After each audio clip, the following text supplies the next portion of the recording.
Welcome friends, আমি সৌরভ। তো আমি এখন কথা বলবো আনন্দ এল রায় পরিচালিত, ধানুষ কীর্তি সেনন অভিনীত তাদের নতুন আপকামিং সিনেমা তেরে ইশক মে।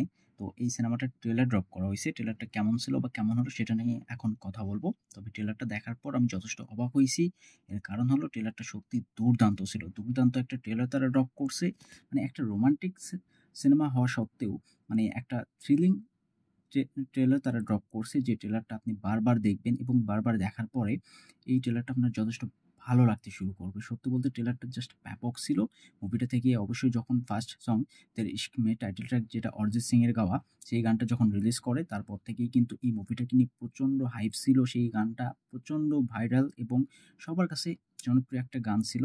মানে তেরে ইশক মে টাইটেল ট্র্যাক, যেটা একটা স্যাড সং ছিল, ইমোশনাল গান। সেই গানটা সত্যি এতটা জনপ্রিয়তা পাইছে, মানে সেটা বলার কিছু নাই।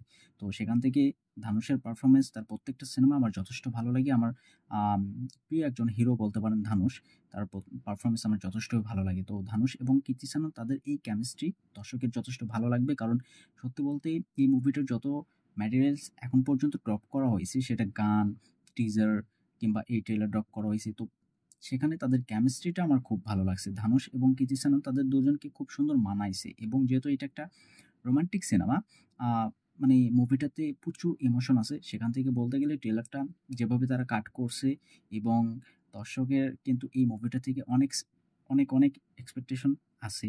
এবং আমার যতটুকু মনে হয় যে সত্যি বলতে এই মুভিটা যথেষ্ট ভালো হবে। তো সত্যি বলতে ট্রেলারটা অনেকটাই বড় ছিল। এই ট্রেলারটার লেন্থ ছিল ৩ মিনিট ২২ সেকেন্ডের একটা ট্রেলার তারা ড্রপ করছে। ট্রেলারটা এত বড় হওয়া সত্ত্বেও এই ট্রেলারটা কোথাও কিন্তু আপনাকে বোরিং ফিল করাচ্ছে না। মানে আপনি যতবার ট্রেলারটা দেখবেন ততবারই আপনার ভালো লাগবে। কোথাও গিয়ে বোরিং ফিল করবেন না। কারণ এই ট্রেলারটাতে যে ডায়ালগগুলো রাখা হইছে, যে সংলাপগুলো রাখা হইছে, সেটা কীর্তি সেনন হোক কিংবা ধানুষের হোক কিংবা মানে যে মোমেন্টগুলো ট্রেলারটাতে রাখা হইছে, প্রত্যেকটা মোমেন্ট কিন্তু ওয়ার্ক করে, প্রত্যেকটা ডায়ালগ ওয়ার্ক করে, যেগুলো মানে এখনকার বর্তমান জেনারেশন ইয়ং অডিয়েন্স তাদের কাছে সত্যি বলতে খুবই ভালো লাগবে। কীর্তি সেননের যে ডায়ালগগুলো আছে আমার কাছে যথেষ্ট ভালো লাগছে। তো দেখুন, 'তেরে ইশক মে' এই মুভিটার গান কিংবা টিজার দেখে আমরা গল্প মানে গল্প সম্পর্কে যতটুকু আন্দাজ করছিলাম, সে অনুযায়ী আমরা জানি যে সুন্দর একটা লাভ স্টোরি থাকবে, সেখানে ইমোশন থাকবে, সবকিছু মিলিয়ে মানে ব্যাপক হবে।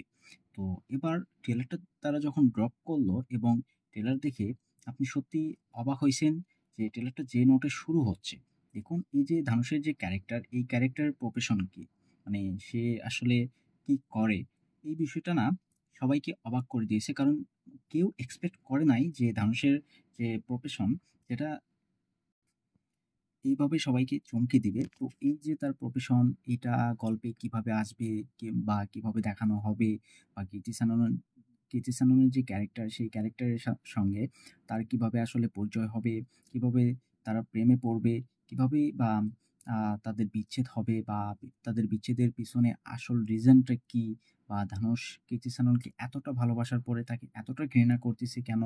বা কীর্তি সেনন তিনি হঠাৎ এইভাবে চেঞ্জ হচ্ছেন কেন? তো এই সমস্ত কিছু জানতে গেলে অবশ্যই আমাদেরকে সিনেমাটা দেখতে হবে। তো সত্যি বলতে রোমান্টিক সিনেমার মধ্যে সেরা একটা সিনেমা কিন্তু রিলিজ করতে যাচ্ছে। আর আমার কাছে ট্রেলারটা জাস্ট ব্যাপক লাগছে। তো এই ট্রেলারে ধানুষ এবং কীর্তি সেনন তাদের যে পারফরম্যান্স কিংবা তাদের ফেসিয়াল এক্সপ্রেশন, মানে ইমোশনাল সিনগুলোতে তাদের পারফরম্যান্স, এক্সপ্রেশন সবকিছু মিলিয়ে মানে সত্যি অবাক করার মতো ছিল। যদিও ধানুষের হিন্দি, সেখানে মানে হিন্দির যে ডাব, সেটা আমার কাছে মানে একদম এক্সট্রা অর্ডিনারি মনে হয়নি। কিন্তু মানে ধানুষের যে ডায়ালগগুলো ছিল, ডায়ালগগুলো কিন্তু সত্যি জবরদস্ত। মানে ট্রেলারটাকে যেভাবে এন্ড করা হইছে, মানে ধানুষ তার ডায়ালগ দিয়ে ট্রেলারটাকে এন্ড করা হইছে খুব সুন্দরভাবে। সেটা প্রত্যেকটা দর্শকের ভালো লাগবে এবং কোথাও গিয়ে এই যে ধানুষের যে ক্যারেক্টার, কোথাও গিয়ে দর্শকের মনে হবে যে এই ক্যারেক্টার না কীর্তি সেননের উপর প্রচুর টর্চার করে। মানে যার কারণে তাদের এই এত সুন্দর আ লাভ স্টোরি বা লাভ অ্যাঙ্গেল যেটা নষ্ট হয়, এর পিছনে মানে ধানুষের হাত রয়েছে। ধানুষই কেন মানে তার ক্যারিয়ার কিংবা এই যে আর তাদের যে লাভ অ্যাঙ্গেল, তো এখানে মেইন প্রবলেমটা কি?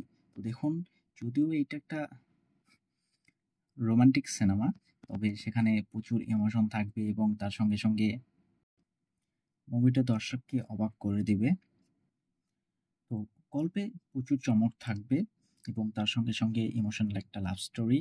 তো বলিউডে মেবি আবারও রোমান্টিক সিনেমার দিন ফিরে আসতেছে। এটা কিন্তু বোঝাই যাচ্ছে। তো দেখা যাক আসলে মুভিটা কতটুকু বক্স অফিসে কালেকশন নিয়ে আসতে পারে এবং ব্লকবাস্টার হতে পারে কি পারে না। তবে মুভিটার ব্যাকগ্রাউন্ড মিউজিক, গানগুলো সত্যি ব্যাপক ছিল। প্রত্যেকটা গান যথেষ্ট ভালো। আর অরিজিৎ সিং এর গানটা সত্যি আমার কাছে দুর্দান্ত লাগছে। সেই গানটা যদিও রিভিউ করতে পারে নাই, তবে সেই গানটা দর্শকের এত ভালো লাগছে। মানে সেই গানটাকে কিন্তু আবার ট্রেলারটাতে ইউজ করা হইছে। তো দেখা যাক আসলে দর্শকের কতটুকু ভালো লাগে সিনেমাটা। যদিও সিনেমাটা খুব তাড়াতাড়ি রিলিজ করতেছে 28শে নভেম্বর আপনাদের কাছের সিনেমা হলে এই সিনেমাটা কিন্তু দেখতে পাবেন। তো দেখা যাক অবশ্যই মুভিটার রিভিউ আসবে, কেমন কি হয়। তবে এই ট্রেলারটা আপনাদের কাছে কতটুকু কেমন লাগছে অবশ্যই কমেন্টে জানাবেন। ভিডিও ভালো লাগলে একটা লাইক করবেন, শেয়ার করবেন, এই চ্যানেলটা সাবস্ক্রাইব করে রেখে দেবেন। ধন্যবাদ।